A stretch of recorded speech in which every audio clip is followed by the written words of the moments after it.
हाँ, कैसे हो आप सारे लोग? आज पता है, आज मेरी तरह बंगाली के लिए एक बहुत ही नया दिन है, क्योंकि आज हमारे यहाँ बांग्ला नववर्ष है। तो पहला पहला वैशाख है। तो आज का दिन जो है, आज के दिन कौन सा सन शुरू हो रहा है? 1428। तो कैसे हो? मैं तो पूरे दिन बहुत मस्ती की, लेकिन घर से बाहर नहीं निकली। और मस्ती बोले तो माँ के कामों में मैं थोड़ा सा हाथ बटाने की कोशिश की। और जिसमें देखो बाहर कुत्ते भी भौंक रहा है, कह रहा है कि भाई तूने सच में कोई काम मतलब माँ के लिए अच्छा किया, या काम को अच्छा करने के चक्कर में और भी बढ़ा दिया। मैंने तो बहुत कुछ कर दिया। तो अब माँ से उसके बाद मैं ये चैप्टर आज का तो मैं जुगाड़ किया हूँ, और उसके साथ डांट भी पड़ा है खूब सारा। तो चलिए, नन्हे इंसान आज क्या कर रहा है या क्या कर रही है वो जानने के लिए हम चलते हैं 1428 के पहले दिन 14 अध्याय 14वें अध्याय को लेके। तो 14th चैप्टर शुरू करते हैं नन्हे इंसान की, और लेखिका है श्रीमती बानी पात्रो। तो चलिए शुरू करते हैं।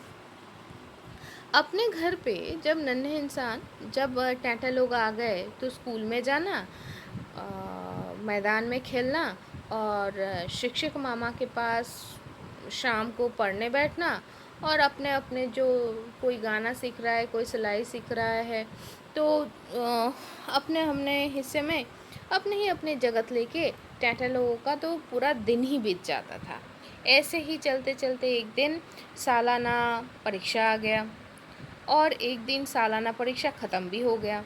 अब टैटा लोग सारे नूतन नए नए क्लास में चले गए, और शिक्षक मामा हर एक के रिज़ल्ट देख के अपना कमेंट पास कर दिए। दीदी को कहा, तू ना प्राइवेट कार के धक्का खाएगी, प्राइवेट कार तुझे धक्का मारेगा। टीटी को बोले वो, तू तो टैक्सी से धक्का खाएगी। और टैंटा को बोला, तू ना ठेले से धक्का खाएगी। अब ये ठेला क्या है? वो लकड़ी का एक फट्टा है ना, लकड़ी के फट्टे के दोनों साइड में लकड़ी से ही बना हुआ बड़े बड़े चक्के से जोत दिया जाता है। और फिर वो जो लकड़ी के फट्टा है उसमें बांस का जो मतलब चिड़ा हुआ अंश होता है, जिसको बांग्ला में कहा जाता है बाखारी, उससे एक स्ट्रक्चर बनाया जाता है, और उसी को मतलब धक्का दे दे के ठेलते हुए उस गाड़ी को आगे बढ़ाया जाता है। तो वो गाड़ी तो इंसान अपने बलबूते पे धक्का मार के लेके जाते हैं। तो शिक्षक मामा संध्या के समय घर पे आते थे, और नए क्लास के नए किताबों से तीनों बच्चों को नए सारे होम टास्क देते थे, मैथ्स करने के लिए बोल के जाते थे। दीदी और टीटी हर रोज़ जो भी होम टास्क शिक्षक मामा देते थे, जो भी मैथ्स के प्रॉब्लम्स को समाधान मतलब जो भी समस्या अंक शास्त्र का जो भी समस्या वो देते थे, वो लोग समाधान करके रखते थे। अब टैंटा कुछ भी नहीं करती थी। तो शिक्षक मामा टैंटा को पूछे, तू क्यों नहीं करती है? तो टैंटा जवाब में बोली, तुम मुझे क्यों कहे हो हैं कि मैं ठेला गाड़ी से धक्का खाऊंगी। इसके बाद शिक्षक मामा जितने बार उसको कुछ पढ़ाई करने के लिए बोलते, वो नहीं करती थी। और धीरे धीरे एक समय ऐसा आया कि शिक्षक मामा टैटा को और कुछ पढ़ाई देती ही नहीं थी, होम टास्क देते ही नहीं थे। टैटा अपने ही आप पढ़ती थी, और अनुशीलनी जो होती थी ना किताबों में, वहाँ से वो जो समस्या है, अंक के जो समस्याएं हैं वो देख देख के वो उसको सॉल्व करने की कोशिश करती थी। जो वो नहीं सॉल्व कर पाती, वो अपनी दीदी को पूछती। दीदी कहती, कभी कभी वो बोल देती और कभी कभी बोलती थी, तू शिक्षक मामा को पूछ लेना। तो टैंटा शिक्षक मामा को नहीं कहती थी। ऐसे ही टाटा की पढ़ाई लिखाई चलने लगी। स्कूल में भी टीचर लोग जो हैं, अच्छा, हम बांग्ला में हमारे टीचर को मैम नहीं बोलते थे, मतलब महिला टीचर को हम, मतलब शिक्षिका को हम लोग दीदी, मोनी, दीदी बोले तो बड़ी बहन, और मोनी मतलब सबसे मतलब उत्कृष्ट मणि होता है ना, नग का मणि, मणि जैसे महामूल्यवान होता है। तो इसीलिए शिक्षिकाओं को बहुत प्यार से दीदी मोनी कहा जाता है। तो हम इसको दीदी मोनी ही रखेंगे यहाँ पर। तो स्कूल की जो दीदी मोनी हैं वो लोग तो दीदी मोनियाँ हैं, वो लोग तो कुछ कुछ पढ़ाई बोलो, अंक के जो समस्याएं बोलो, वो सारे वो समझा भी देते थे। इसी साल पूजा की छुट्टी में टाटा लोग अपने मामा के घर जाएगी, है ना। तो टाटा लोगों को लेने के लिए टाटा का मामा टाटा लोगों के घर पे आ गए। अब टाटा के पिताजी बोले बोले कि तुम ना टाटा और टाटा के बहन और भाई को गांव घुमा के लेके आ जाओ, क्योंकि उन लोगों के लिए गांव देखना ज़रूरी है। तो टाटा उसकी बहन और अपनी भाई को साथ में लेके मामा के साथ मामा के घर जाएगी। अब इसके लिए तो भाई पैकिंग करना है कि नहीं। तो एक बड़ी सी बैग में पहले टाटा लोग अपने सारे किताबें डाल दिए। फिर और एक बड़े बैग में टाटा अपने नए कपड़े, तीनों के ही नए कपड़े, पैंट, और उसके साथ साथ पुराने कपड़े और पैंट भी ले लिए साथ। अब साथ में भाई पूजा के छुट्टी में जा रहे तो सज धजना तो ज़रूरी है, तो इसीलिए वो लोग साथ सज्जा की भी सामग्री बहुत कुछ ले लिए। अब सोचो कितने सारे भारी भरकम बैग हुआ होगा, है ना। तो गांव के तरफ ना पूजा के समय थोड़ा थोड़ा ठंडा मतलब मौसम ठंडा हो जाता था। तो इसीलिए टाटा की माँ ने उनको 3 हल्के गरम कपड़े, मतलब चादर भी ओढ़ने के लिए दे दी। अब मामा को बोल दी कि भाई तू जल्दी जल्दी निकल जा, नहीं तो देर हो जाएगी। तो मामा एक रिक्शा को बुला के लेके आए और उस रिक्शा में मामा और टाटा बैठ गई। मामा के गोद में भाई और टाटा के गोद में बहन बैठ गई। बैग दोनों रिक्शों में रख दिया गया उनके पैरों के सामने। अब घर के दरवाजे के सामने सारे लोग खड़े होके देखा कि भाई देखो, ग्राम से एक समय टाटा शहर में आई थी, तब वो माँ की गोद में बैठ के आई थी, है ना। आज टाटा शहर से पहली बार गांव जा रही है, खुद रिक्शों में बैठकर और अपने बहन को गोदी में बिठाकर।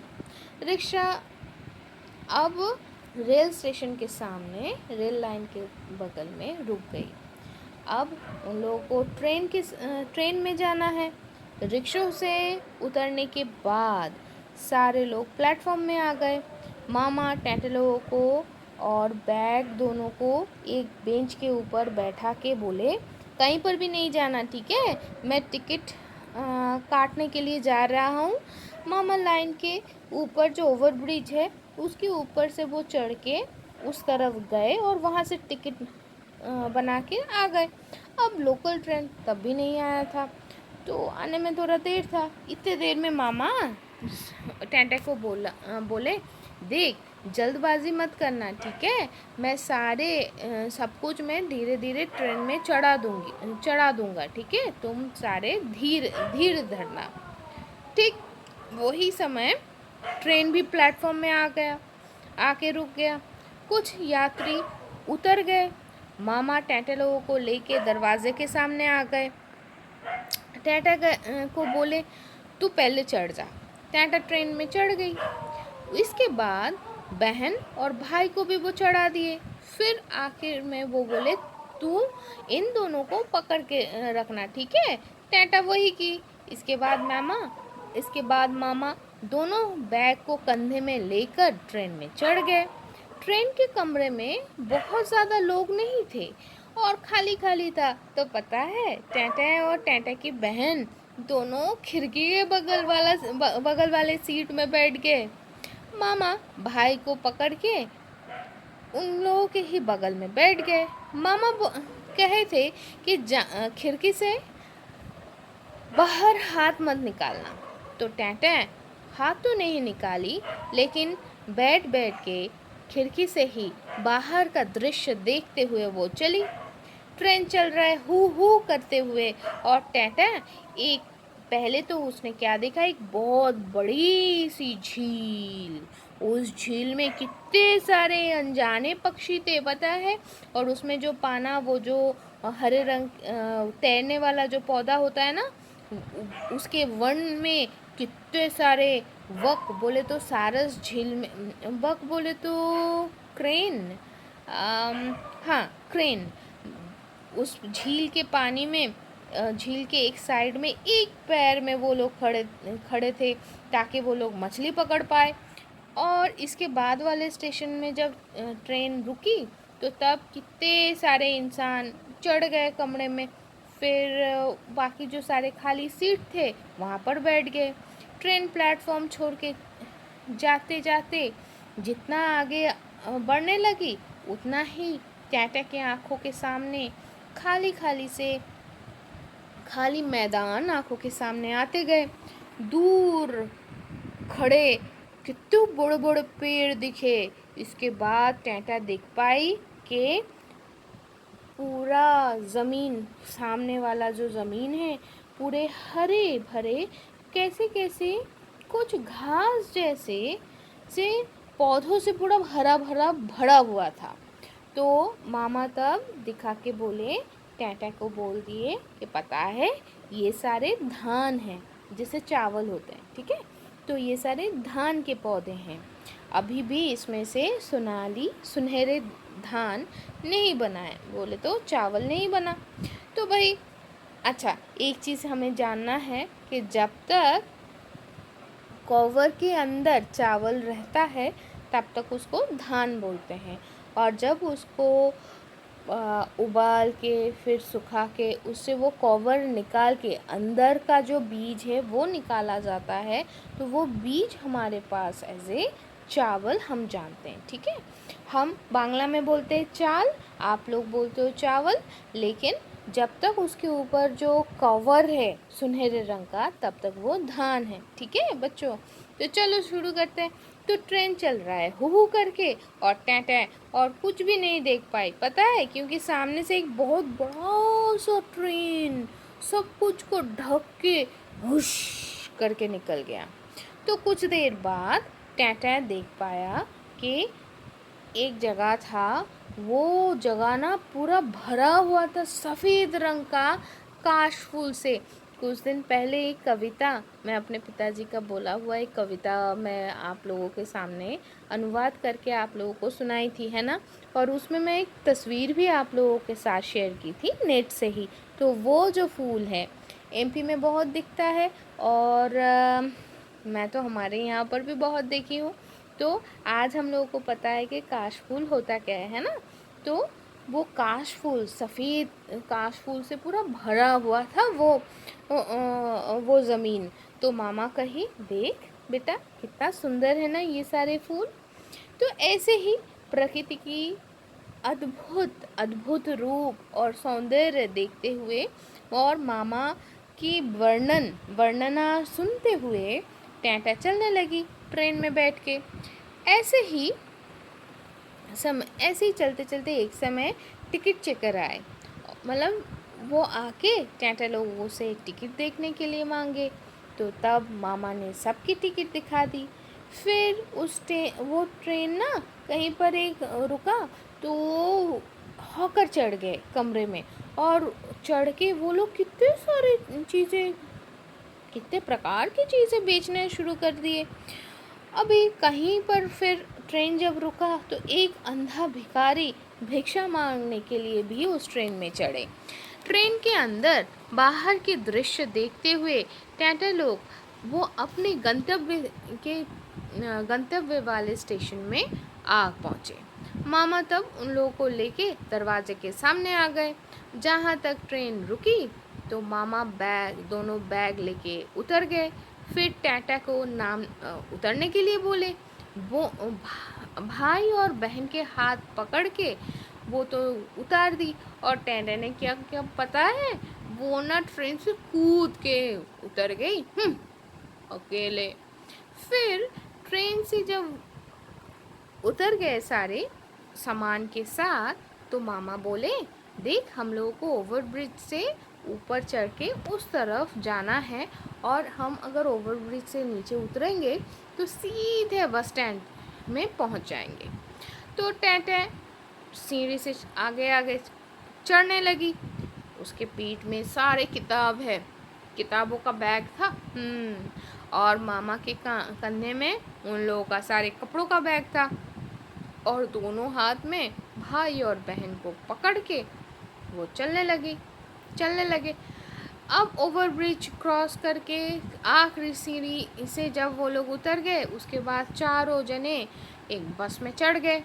क्या खचाखच भीड़ है बाबा, उफ। तो टेंटे तो बाहर का कुछ भी नहीं देख पाई। तो बस चलने लगी। टुक टुक टुक टुक टुक टुक टुक टुक टी चल रहा है ना, बस चल रही है भाई। देखो अब चलते चलते बहुत दूर जाने के बाद एक समय बस रुक गई। भाई टाटा के लिए यही था, बस चल रही है और रुक गई, क्योंकि वो बेचारी तो कुछ देख ही नहीं पाई। तो बस और नहीं चलेगी। क्यों नहीं जाएगी भाई? क्योंकि वही उसका आखिरी स्टॉपेज था। तो बस से सारे लोग उतर गए, वो चार भी उतर गए, उनके दोनों बैग भी उतर गए। फिर वो लोग क्या देखे पता है? सामने एक नदी है। मामा हाथों के इशारों से वो नदी को दिखा के बोले कि उस तरफ चल। वहाँ पर एक लकड़ी से बना ब्रिज है, उसके ऊपर से चल के हम लोग को बांध के ऊपर चढ़ना पड़ेगा, ठीक है? टाटा आगे बढ़ गई। एक तरफ नदी और एक तरफ सिर्फ पेड़ और पेड़, और क्या ऊंचा ऊंचा ब्रिज है रे भाई, कितना ऊंचा ब्रिज है। ब्रिज के ऊपर चढ़ के नदी को पार होना है। तो पार होने के बाद वो लोग बांध के ऊपर आ गए। और क्या क्या फैला हुआ, कितना चौड़ा ब्रिज है, लेकिन सब कुछ मिट्टी से बना हुआ था, ठीक है? तो बांध के ऊपर आके मामा टाटा को बोले कि देख, बांध के ढलान की तरफ से ही हमें नीचे रास्ते में जाना है। तो तू ना बहुत ही सावधानी से नीचे उतरियो, नहीं तो तू गिर जाएगी। अब मामा बहन और भाई के हाथ पकड़ के धीरे धीरे दोनों ही बैग को लेके अपने कंधे में धीरे धीरे वो उतर गए। टाटा मामा के पीछे पीछे धीरे धीरे बहुत ही सावधानी से उतरने लगी। उसको तो सिर्फ मन था उतरना, बाकी चाहे दुनिया जाए भाड़ में, वो और कुछ नहीं देखी, ठीक है?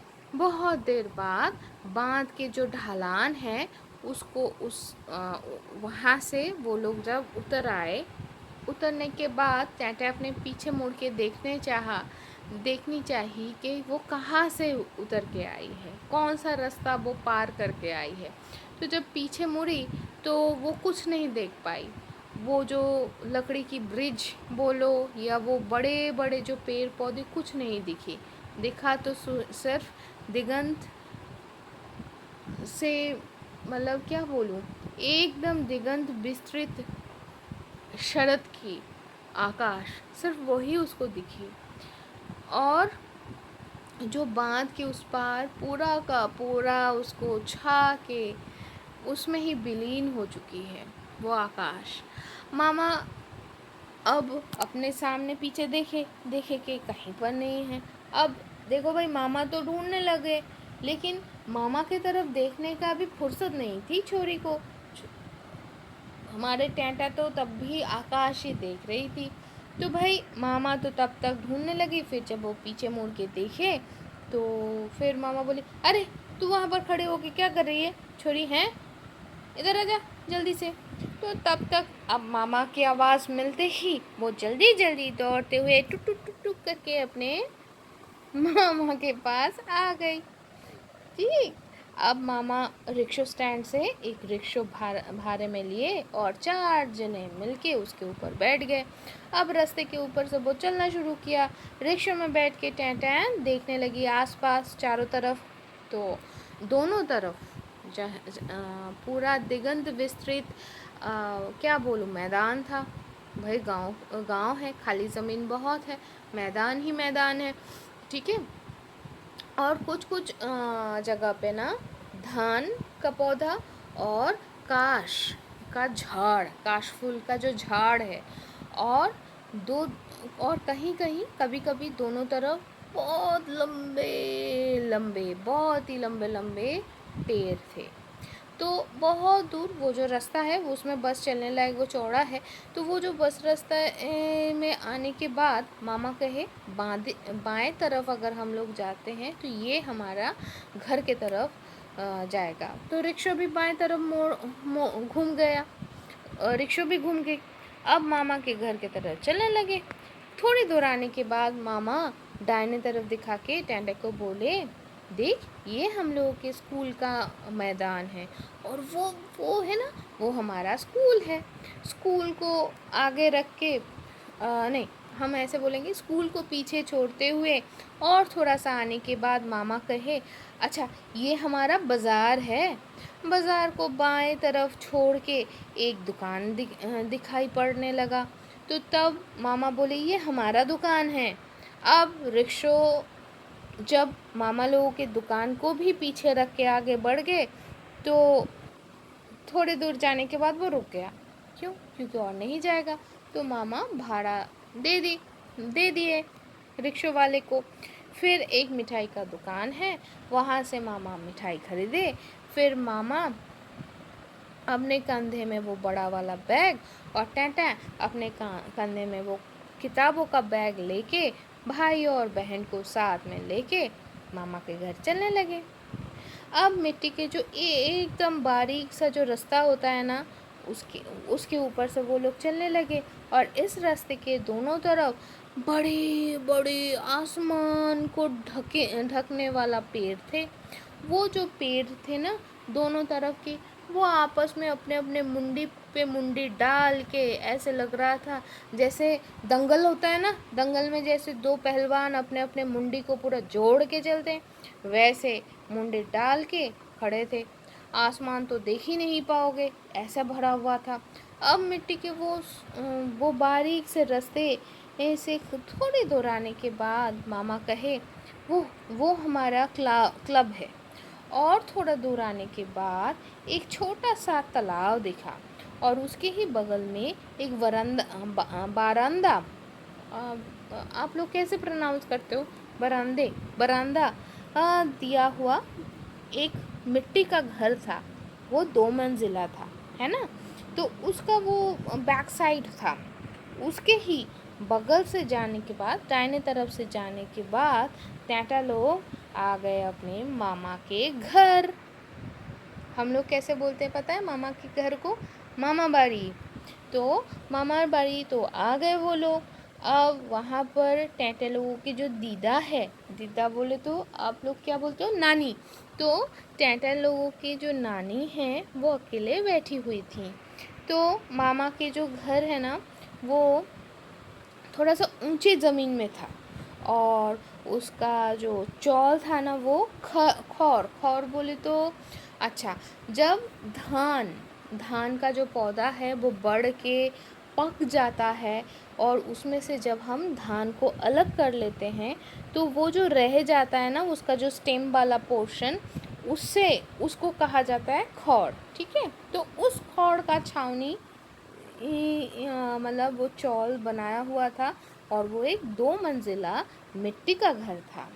और वो जो ऊंचा जो ज़मीन में वो बना हुआ था, तो वहाँ पर चढ़ने के लिए मिट्टी से ही बना हुआ सीढ़ी से वो लोग चढ़ के उठ गए, चढ़ गए।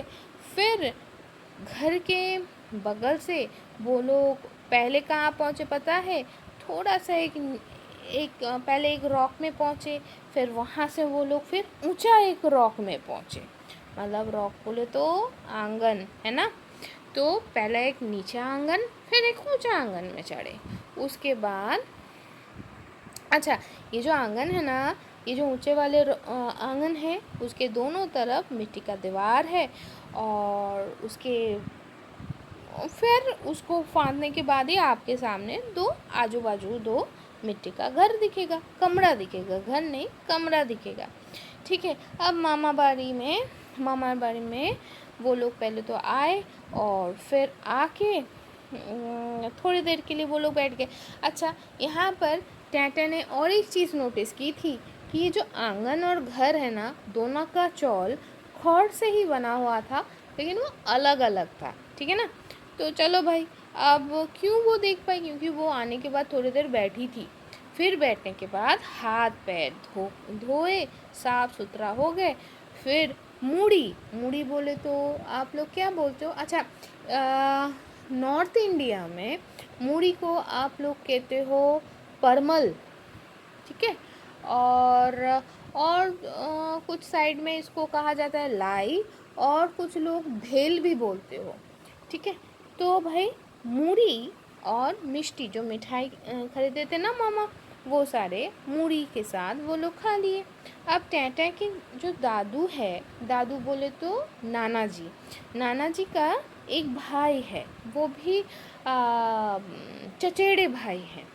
तो चचेरे बड़े भाई थे। तो इनके 5 लड़के और 2 लड़कियां थीं। वो जो 5 लड़के, वो भी तब रिश्ते में टैटे लोगों के मामा लगते हैं।